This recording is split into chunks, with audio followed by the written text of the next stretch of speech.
orang begitu ketakutan dengan suara kuntilanak dan sosok seramnya sampai nggak sadar kenapa kuntilanak pakai daster putih. Beli di mana coba?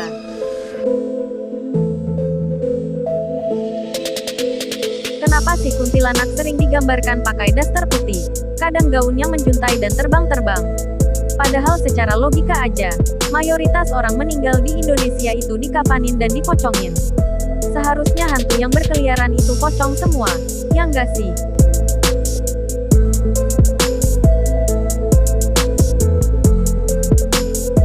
Kuntilanak dulunya seorang wanita yang sedang hamil, makanya suka pakai daster panjang. Hingga akhirnya si kuntilanak ini meninggal saat gagal melahirkan anak dan dalam keadaan masih pakai daster.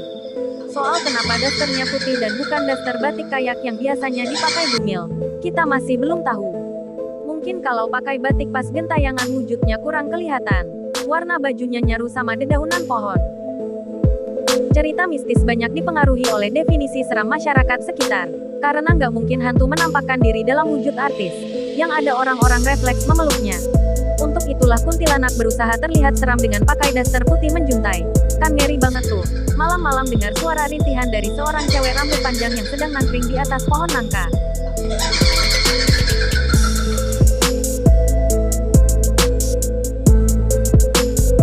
Kuntilanak pakai daster putih karena nggak mau disamakan kayak pocong.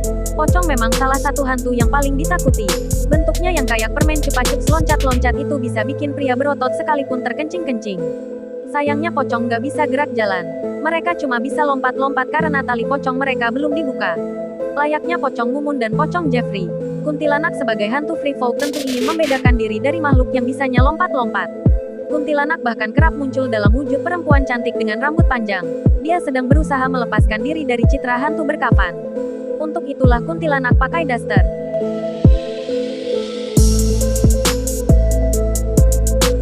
Kuntilanak pakai daster putih karena nggak sanggup beli gaun mewah. Beberapa orang termasuk saya, lumayan merinding kalau lihat sosok hantu noni Belanda dengan gaun tule yang menjuntai panjang itu. Terkadang mereka juga pakai baju pengantin khas bule. Sosok noni yang tinggi besar itu terlihat begitu sangar dan dominan untuk ukuran hantu. Bisa jadi, noni Belanda adalah sosok panutan hantu wanita asal Melayu dan Indonesia ini. Sayangnya karena low budget, mereka cuma bisa pakai daster putih. Seenggaknya mirip dan menambah sensasi seram saat menampakkan diri. Sebenarnya masih banyak spekulasi lain seperti pada dasarnya kuntilanak adalah jin yang mencoba menyamar jadi sosok seram. Ada juga yang bilang kalau kuntilanak adalah korban pembunuhan yang dikubur hidup-hidup saat pakai baju tidur putih. Wah, seram-seram. Teman saya juga bilang, nggak menutup kemungkinan di alam baka ada penjahit lulusan D3 Tata Busana. Mantap sekali. Sampai sekarang saya pun nggak tahu spekulasi mana yang paling mendekati kebenaran. Demikianlah kenapa kuntilanak pakai daster. Jangan lupa subscribe-nya teman-teman.